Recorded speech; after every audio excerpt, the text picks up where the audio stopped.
कभी ऐसा महसूस हुआ है जैसे कोई अनदेखी शक्ति आपको देख रही है, जैसे किसी की नजरें आपके हर विचार को पढ़ रही हैं? क्या हो अगर वो कोई और नहीं बल्कि आप खुद हो, आपके अंदर की वो शक्ति जो अब तक सोई हुई थी? बहुत से लोग जीवन भर यही सोचते रहते हैं कि वो बस एक शरीर है, एक पहचान, एक नाम, कुछ रिश्ते।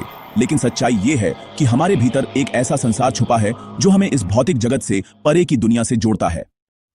और उस संसार की पहली सीढ़ी है हमारी तीसरी आंख। तीसरी आंख का खुलना सिर्फ एक आध्यात्मिक कल्पना नहीं, बल्कि चेतना की वो अवस्था है जहां व्यक्ति खुद से परे देख पाता है। पर यह शक्ति तब मिलती है जब इंसान लालच, मोह, इच्छाओं और अहंकार से ऊपर उठकर खुद को एक उद्देश्य से जोड़ता है, मानव कल्याण के लिए, आत्म साक्षात्कार के लिए। जैसे जैसे व्यक्ति ध्यान करता है, अपने भीतर उतरता है, वैसे वैसे प्रकृति उसे वो सब देना शुरू कर देती है जो आम आंखों से ओझल है। यह शक्तियां चमत्कार लग सकती हैं, पर इनका आधार सिर्फ एक है, संकल्प और निस्वार्थता। जब तीसरी आंख खुलती है तो सबसे पहले आता है ज्ञान और वाणी का अद्भुत स्रोत। एकदम से व्यक्ति को ऐसे विचार आने लगते हैं जो उसने कभी पढ़े नहीं, सीखे नहीं, सुने नहीं, लेकिन वो उसे समझ में आने लगते हैं। ऐसा लगता है जैसे कोई भीतर से बोल रहा है और वो सिर्फ उस आवाज का माध्यम है। वो बिना तैयारी के किसी भी विषय पर लिख या बोल सकता है और उसका ज्ञान दूसरों के मन को छूता है। फिर आती है पूर्वाभास की शक्ति, यानी भविष्य में होने वाली घटनाओं की झलक मिलना। कई बार हम अचानक किसी दुर्घटना, खुशी या मुलाकात का एहसास पहले से कर लेते हैं। लेकिन इस शक्ति का अर्थ ये नहीं कि हम भविष्य को बदल सकते हैं। इसका अर्थ ये है कि हमें चेतावनी मिल रही है, हमें ध्यान देना है। इसी से जुड़ा है पूर्व ज्ञान, जिसमें व्यक्ति को सपनों, ध्यान या ट्रांस की अवस्था में आने वाले समय की घटनाएं दिखाई देती हैं। ये सपने इतने स्पष्ट होते हैं कि लगता है सब कुछ आंखों के सामने घट रहा है। और ये अनुभव सिर्फ विजुअल्स नहीं होते, वो पूरा महसूस होता है, भावनाओं के साथ। लेकिन यहां पर ही बात खत्म नहीं होती। जैसे जैसे व्यक्ति की ऊर्जा शुद्ध होती जाती है, उसे विभिन्न रहस्यमयी विद्याएं प्राप्त होने लगती हैं, जैसे ज्योतिष विद्या, जिसमें ग्रह नक्षत्रों को देखकर इंसान के जीवन का नक्शा समझा जा सकता है, या हस्तरेखा विद्या, जहां हथेली की लकीरें भविष्य की कहानी कहती हैं। फिर है अंक ज्योतिष, जहां किसी के नाम या जन्म तिथि से उसके जीवन की दिशा को समझा जा सकता है। और सबसे गहन टेलीपैथी, जहां बिना कुछ कहे एक विचार मीलों दूर तक महसूस कराया जा सकता है। ऐसा तब होता है जब मन विचारों के बोझ से मुक्त हो, शांत हो, रिसेप्टिव हो। लेकिन इसके बाद जो आता है वो आपको चौंका सकता है। दिव्य दृष्टि, अपनी आंखों से नहीं परंतु अपने चित्त से वो देखना जो मीलों दूर हो रहा है।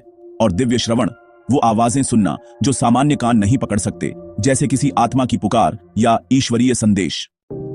और यही शक्तियां फिर खुलती हैं reiki crystal healing psychometric touch, जिसमें व्यक्ति किसी वस्तु या शरीर को छूकर उसके इतिहास, उसकी ऊर्जा या उसमें मौजूद समस्याओं को जान सकता है। टेलेकाइनेसिस की शक्ति, जहां वस्तुओं को सिर्फ मानसिक ऊर्जा से हिलाया या प्रभावित किया जा सकता है। या फिर आत्माओं से संवाद करने की रहस्यमयी विधाएं, जैसे ओइजा बोर्ड या मानसिक चैनलिंग। और हां, हस्तलेख विज्ञान, जिसमें किसी की लिखावट उसके चरित्र और भविष्य की कहानी खोल देती है। या टी लीफ रीडिंग, जहां चाय के कप में बची पत्तियों की आकृति से इंसान की आने वाली घटनाओं को पढ़ा जा सकता है। अब आप सोच रहे होंगे, ये सब सुनने में फिल्म जैसा लगता है, लेकिन एक बार उस शांति, उस गहराई को महसूस कर लिया जो ध्यान से मिलती है, तो समझ में आता है कि ये शक्तियां हमारे बाहर नहीं, हमारे भीतर ही हमेशा से मौजूद थीं। इन सब के बावजूद सबसे गहरी शक्ति है अंतरात्मा की आवाज। वो आवाज जो बहुत धीरे बोलती है लेकिन बहुत साफ सुनाई देती है। जब हम शोर से दूर चले जाएं, ध्यान करने वाले व्यक्ति को वो स्पष्ट मार्गदर्शन मिलना शुरू हो जाता है, जैसे कोई भीतर से कहता है, ये मत कर, यहीं रुक जा, अब यही समय है आगे बढ़ने का। और जब यह आवाज सच्ची हो जाती है, तब आपको बाहर किसी गुरु, किसी सलाह की जरूरत नहीं पड़ती। आपकी अंतरात्मा ही आपका मार्गदर्शक बन जाती है। लेकिन क्या आप जानते हैं कि ये सब किसी को भी नहीं मिलती? प्रकृति ये सब सिर्फ उसी को देती है जिसकी नीयत साफ हो, जो अपनी शक्तियों का उपयोग केवल खुद के लिए नहीं बल्कि मानवता की सेवा, सत्य की खोज और आत्मा के जागरण के लिए करता हो। जब कोई व्यक्ति अपने भीतर ये निश्चय करता है कि उसका जीवन सिर्फ अपने लिए नहीं बल्कि दूसरों की सेवा के लिए है, तब सारा ब्रह्मांड उसकी सहायता के लिए लग जाता है। अदृश्य आत्माएं, देवता, आशे और शुभ शक्तियां उसके मार्ग को रोशन करने लगती हैं। और ये शक्तियां कब आएंगी, ये तय होता है उस क्षण जब व्यक्ति ध्यान में डूबा होता है, किसी साधारण काम के दौरान, जब उसका मन पूरी तरह शांत होता है, क्योंकि शक्ति वहीं उतरती है जहां विचार नहीं होते। लेकिन असली सवाल यह नहीं है कि हमें ये शक्तियां कब मिलेंगी। असली सवाल यह है कि जब ये मिल जाएं, तब हम क्या करेंगे? क्या हम इसमें घमंड पालेंगे या अपने भीतर और भी विनम्रता लाकर और अधिक ध्यान में उतरेंगे। यह एक परीक्षा है।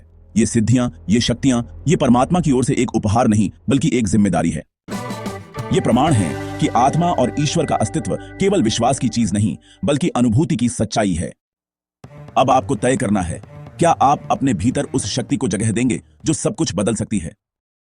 अगर ये शब्द आपके भीतर कोई हलचल ले आए हों, अगर आपने महसूस किया हो कि आपको भी कभी किसी ऊर्जा ने छुआ है, किसी रहस्य ने बुलाया है, तो आज से ध्यान की उस राह पर चलना शुरू कर दीजिए जहां अंत में सिर्फ एक चीज मिलती है, स्वयं से साक्षात्कार। क्योंकि जिस दिन आपकी तीसरी आंख खुल गई, उस दिन से आपको इस दुनिया में देखने के लिए आंखों की जरूरत नहीं रहेगी। तब आप आत्मा से देखेंगे और तब आप वास्तव में जाग जाएंगे।